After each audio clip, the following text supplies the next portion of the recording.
So Russell, this is our second part of our interview because Russell and I are really good at talking and we didn't realise we were at the end of the 15 minutes. So we were actually talking about how this subject would enhance leadership practice. And I think we were talking about from a domestic violence, you were giving the example of domestic violence and the different layers and the nuances. So if you'd want to say a little bit more about that, Russell. Yeah, so my recollection is we were talking about how it makes you a more, I guess, informed and an aware leader about what you're doing and its healthy or toxic effects.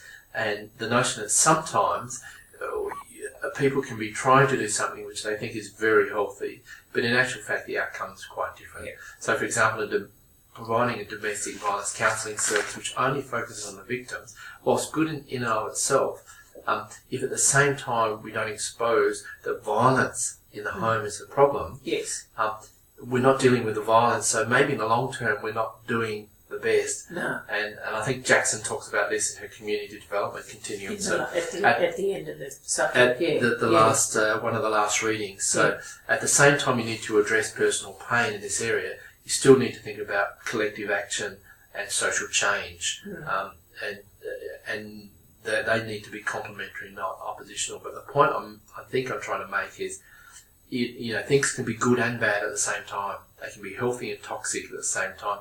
And the difference is having an awareness of the possible effects of your leadership and the role of your organisation that you're leading or a follower in. Good. That's great. Okay, so there's nothing else we need to kind of cover at this stage then? Well, I think the overall aim of the subject, and as you and I were talking before, is to that this subject is, in my opinion, the most important subject of all, as every subject convener should think about. Should think about their subject, because what it's really doing is asking you to say what is a good life, and what is good leadership, and what is toxic leadership, and how am I going to, in an informed, thoughtful way, be a leader who is not toxic but healthy for the organisation and its outcomes, healthy for the people that it serves, healthy for its staff, and healthy for you. So at the end of your leadership career, you go back and you say, this was a life well lived. It was a good leadership. Didn't do everything right, but overall it was thoughtful, it was informed, and the way, as I define it,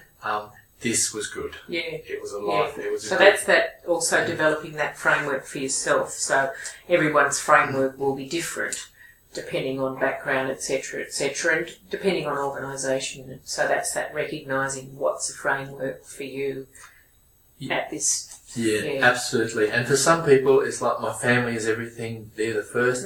Other people, it's community service is everything, and that's the first thing. You know, the priority. For other people, it's the strength of the organisation, the profit motive, and they're all fine and legitimate. They are. But they're all different, and everyone needs to define it for themselves, and the balance between those, because realistically we have a number of imperatives in our lives. Often our behaviour tells us which ones are our real priorities. They do. But sometimes I think it's good for us to actually not be led by our behaviour, but be led by our decisions, because sometimes I think the hardest thing in leadership is sometimes you're so busy leading that you don't spend enough time thinking about, well, what are you leading for? So, as you say, the reflection, the reflective practice is so important. And so what we're trying to do is give people help people develop their own framework for their own reflective practice in terms of what is healthy leadership and what is toxic leadership. Good.